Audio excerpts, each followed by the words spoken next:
Vas-y.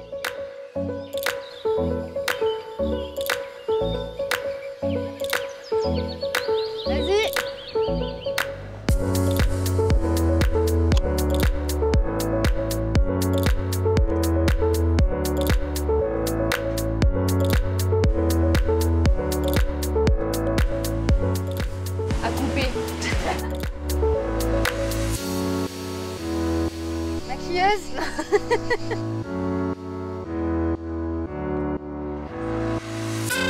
On vient là tous les jours si vous voulez. Hein. Salut. Ça va, c'est la course? Bonjour. Bonjour. Ouais. Et toi? Je m'appelle Julie Hermé, je suis la cofondatrice de l'association L'Économe. Bonjour, je m'appelle Faustine Bochu, je suis dans l'association depuis 2020. Et on lutte contre le gaspillage alimentaire. C'est parti. Le projet a démarré donc en juillet 2017. À l'origine, c'est une rencontre avec des producteurs qui avaient pas mal d'invendus ce jour-là, en très bon état. Et ils m'ont expliqué que personne ne se déplaçait pour les récupérer. Donc pour moi, c'était impossible d'avoir d'un côté une part de gaspillage et de l'autre des personnes qui ne se nourrissent pas à leur faim et qui n'ont pas accès à ces denrées fraîches. De toute façon, on va peser au fur et à mesure qu'on coupe. Et ce qu'il y aura en trop, on vous le laisse et au pire, on repart avec pour la banque alimentaire. Okay. C'est 10 millions de tonnes par an qui sont gaspillées en France. C'est un tiers de fruits et légumes. Et une personne sur 8 ne mange pas à sa faim en France. Donc c'est vrai que de rejoindre l'association, ça a été une vraie révélation pour moi. Et c'est avec grand plaisir et très valorisant de se lever tous les matins pour cette cause. Là, on a trié un petit peu, on a enlevé les courgettes qui étaient vraiment trop abîmées pour être transformées. On les a mises de côté, ils les ont mises aux poules. Et nous, on va pouvoir utiliser le reste pour la transfo. On collecte les surplus et les invendus, on en donne une grande partie aux associations caritatives et une autre partie est valorisée en confiture depuis 2017. Et puis en 2020, on a lancé le projet de conserverie mobile. Là, le but, c'est de transformer pour les producteurs afin qu'ils aient un retour financier sur leurs pertes. Donc dans l'idée, on se déplace avec le camion directement sur les productions. On transforme leur surplus en conserve. Et eux peuvent les revendre sur leur circuit de distribution. C'est à force de côtoyer les producteurs qu'on en est venu à cette idée de conserverie mobile. On s'est aperçu qu'ils avaient très peu de temps et qu'il leur fallait un minimum de contraintes pour pouvoir valoriser leurs produits. L'intérêt pour nous ici à la ferme Saint-Georges de travailler avec l'Économe, c'est qu'on a une grande variété de légumes, une grande diversité de légumes et on se retrouve forcément toujours avec des surplus de production à un moment ou à un autre.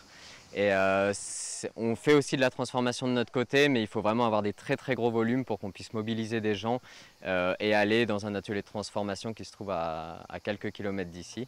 Donc c'est vraiment plus simple pour nous et en achetant les produits à façon, comme ça on peut revendre en margeant très peu finalement parce qu'on n'a pas eu à mobiliser des gens et du temps pour le faire. C'est énormément de travail et donc d'avoir des surplus et de les jeter, c'est vraiment ce qu'il y a de pire, à la fois d'un point de vue économique comme d'un point de vue motivation pour nous parce que voilà, produire ces légumes, c'est un peu l'aboutissement de tout ce travail qu'on fait en permanence. Donc si on peut les valoriser d'une autre façon, c'est assez essentiel.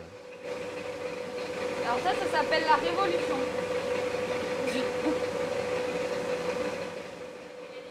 Je suis en train d'enlever le maximum de terre sur ces bêtes et de peau. Comme ça, au moins, il n'y a pas trop de sable qui rentre dans la conserverie. Là, aujourd'hui, on fait un chutney de courgettes et cébettes. Là, les courgettes, elles sont nettoyées, elles partent au four pour qu'il y ait une partie qui soit chaude et pré-cuite. On va lancer en cuisson les oignons, cébettes, courgettes, et après, on mixe tout et on empote. Je pense que j'ai dit assez. Bon, bien sûr, on assaisonne, on goûte. On regoute. Wouhou! Ça, c'est la folie. Le jour où il n'y a pas de machine, de nouvelle machine, il faut qu'on en invente une. Ouais, j'avoue. Passer des confitures aux conserves salées, ça a été une aventure. Donc on a été formés bien sûr pour ça chez la conserverie locale à Metz. Et puis bon, on a toutes les deux bossé dans la restauration, donc on savait déjà les bases. Après c'était vraiment le technique qui nous manquait et on l'a acquis avec les formations justement. Voilà, après on a des bases de cuisine et on a pas mal de cuisiniers autour de nous. Ouais. Donc s'ils doutent, on les appelle direct. Allô, est-ce que tu penses que ça peut le faire Demain j'ai ça, qu'est-ce que je fais? Voilà. Et souvent, ils nous aident, ils nous dépannent.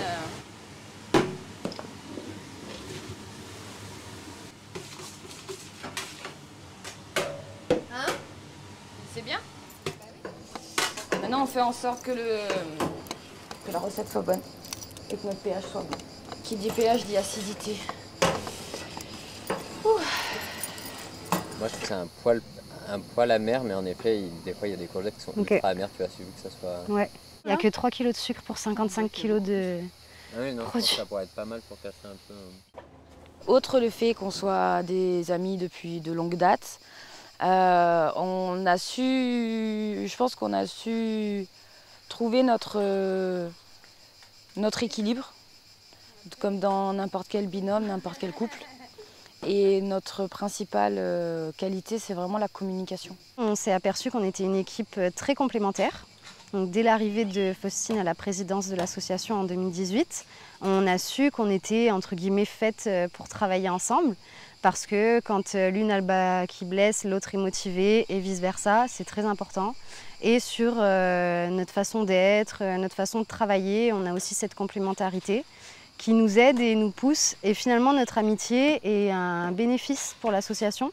Donc c'est que du bonheur. Là, on a tout mis en pot. On sera satisfaite quand on aura le nombre de pots. Ouais. Mais oui, dans tous les cas, on a valorisé 50 kg de courgettes qui devaient être jetées, donc oui. Depuis 2017, on a fait plus de 13 tonnes de collectées. Et avec la conserverie mobile, on estime à 20 tonnes par an de sauvées. Dans quelques années, l'idée, ce serait d'aider des porteurs à projets à développer leur propre conserverie mobile. On aimerait donc voir comment notre modèle fonctionne sur 1 an ou 2 ans. Et une fois que le modèle est éprouvé, pouvoir le dupliquer sur d'autres territoires en aidant d'autres porteurs de projets pour lutter contre le gaspillage alimentaire partout en France.